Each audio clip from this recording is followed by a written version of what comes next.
Welcome to Podcast Sound Advice, the place for up-to-date podcast tactics and trends. You'll find actionable strategies to help you grow your audience, expand your influence, and monetize your content. Join Phyllis and Kelvin for Podcast Sound Advice starting now.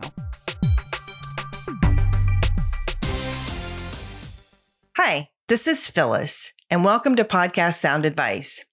Today, we're talking about how to be an in-demand podcast guest. In fact, the perfect podcast guest that people are going to want to invite over and over. If you have a message to share or you're looking to raise your business and personal profile, then being interviewed on podcasts is a great way to expand your reach, and it's a good way to connect with other amazing people. One of the nice things about this is that it's so time efficient and it's so easy. Even before the days of COVID, traveling or trying to do traditional book tours or speak at conferences was very time consuming. And podcasting allows you to reach a great group of people. The audience is there because they're listening to the podcast because they really want the content that podcaster's putting out and what they're sharing. So it's the perfect platform. To help you be the person who's on the most wanted guest list, I'm going to cover some things that you can do both before you interview, to be ready to interview, and right after the interview that is going to set you apart. Number one, before you interview, if you've been booked to be on the podcast, you want to make sure you do a little research. Listen to at least one or two of the episodes of the podcast if you haven't already been a fan. This is going to help you be familiar with the style and cadence of the podcast and the way that they put their show together. Another great way to really tap into what their audience likes is by reading reviews or reading comments on show notes and posts and threads that they have available. The listeners are going to tell you, and you're going to be able to see which types of content they really enjoy hearing about.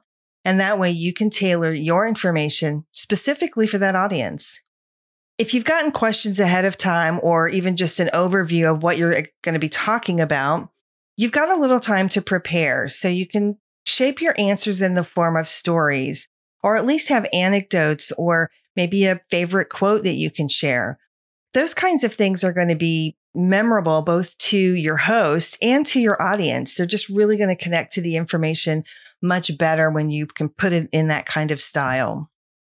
If you haven't already, be sure you connect with the host on one or two social media platforms where you are active.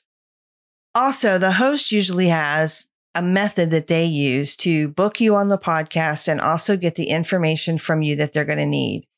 Be sure that you just comply with their requests. Some people want you to email it. Some people may want you to fill out a form. Whatever it is they ask you to do, just please make sure you comply, be complete with it, and do it right away. Just as a huge headache, and it means a member of their team can get their part taken care of, and it makes the process flow very smoothly. Now, to get ready to record, it's important to know that, good audio quality on a podcast is really important, and you're responsible for your half of the conversation or your half of that audio quality. So make sure that you can set up in a quiet place where you won't be interrupted. Even things like the air conditioning kicking on or the fan on your laptop coming on can be picked up in the recording. So as much as you can, try to avoid places and things with ambient noise. If you can, use a good microphone or earbuds and make sure it's properly selected.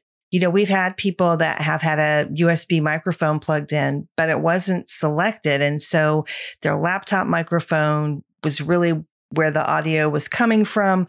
Anyway, it doesn't make for the best quality. So just make sure you have that covered. Follow the instructions from the host. They're going to give you information about how they're going to interview you, what type of software they're going to use. And if it's new to you, take a few minutes the day before to watch a YouTube video or read instructional information on the website. Most of the software these days are really easy and very intuitive, but nothing is worse than a guest who's trying to log in and it's like 2 minutes before you're supposed to record and they're frantic.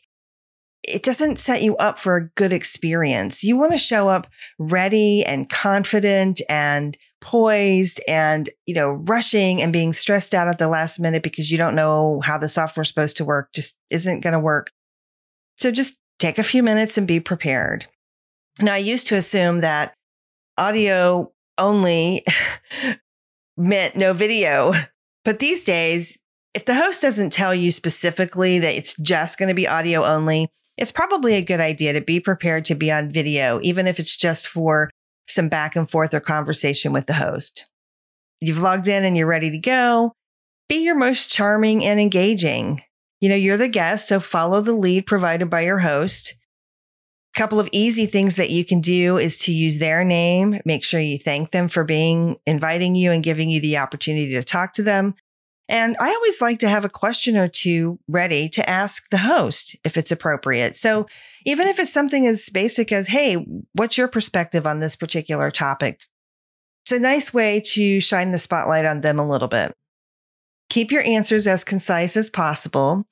And I love that podcasting is edited. I call it very forgiving because of that, right? We don't have to be perfect. So if you need to pause for a beat to put your thoughts together to answer the question, that's okay. If you misspeak, say so right away. It's much easier to correct in the moment. Editing can fix a lot of issues, but it's time consuming and costly if you have to go back and re-record or try and insert tracks after the fact. So just let your host know in the moment that you misspoke and you'd like to rephrase and go on from there. It's fine. If you've been given the opportunity, make sure that you have a call to action ready, a special offer for their audience. I like to set up a landing page specifically for their guests. It's really a nice touch, and it makes it easy for you and for the host and for the guests too, for that matter, to remember. In fact, I like to use the host name as part of the podcast URL for that landing page. So, for example, if I'm being interviewed by somebody named Susie Smith, then my special offer is going to be at soundadvicestrategies.com/Susie Smith. See how easy? The host is never going to forget that. And really, probably neither is their audience. Once you're done recording, be sure that you send a nice thank you. I like handwritten notes, but you can do whatever works for you. I even received a Bonjour video one time, which was really a nice personal touch. I like to do this the day of or the day after recording, really in the moment kind of thing, especially because some interviews are done and may not air for a couple of weeks or maybe even a couple of months. So expressing gratitude in the moment is just going to be easier for you, and it's going to be a really nice touch for the podcast host. When it comes time for your episode to air, the host should provide you with links and graphics and things that you're going to need to help promote the episode. Use them as much as you can on social media and even some extra steps like in your email newsletter if you have one. You can even link to a podcast for a couple of weeks in your email signature. When you're on social media, tag your host as much as you can to help spread the word. And if the podcast itself has a page on Facebook or Instagram or an Instagram account, link to that as well. One of the other things that you can do, and again, we're going for being the best podcast guest. So an extra step, I think, is to create a blog post on your website about the interview. And it can be about your experience as well as the content that you shared. It's a really nice touch, and you can link back to the podcaster's website and to your episode. If you don't blog, you could do a short Facebook Live or an Instagram story. Use your platform to promote the host and to promote their podcast because you're essentially promoting yourself as well. It's just it's a good thing to do. And believe me, the podcast host is going to love you for it.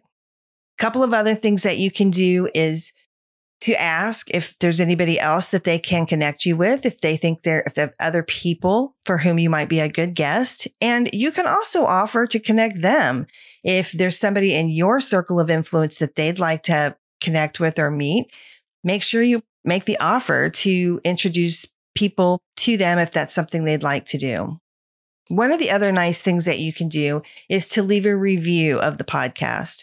I think it's a really nice touch, and you can even indicate that you've been a guest on the show and here's why you liked being a guest and here's why you like their content. I think it's a really extra touch, but I think it's really nice, and I know that podcaster will appreciate it. being a guest on a podcast, we know it's an effective strategy. It's going to help you reach more people, but it's also a great way to make real connections with peers and influencers in your industry or related industries. Being a prepared, engaging guest who happily promotes their interview, believe me, that's going to put you at the top of the favorite guest list, and you probably are going to get invited back. I hope this is helpful to you. And in the next episode, I'm going to be sharing how to reach out and pitch yourself so that you can be a guest on more podcasts and drive more opportunities. So be sure you subscribe so you don't miss that.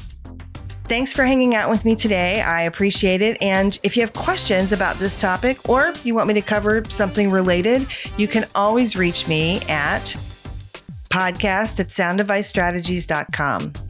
Till next time, thanks for being here. Have a great day and happy podcasting. That's our wrap for this episode. We hope you found today's sound advice helpful. Let us know what you think by leaving us a review. You can get more resources at podcastsoundadvice.com. Until next time.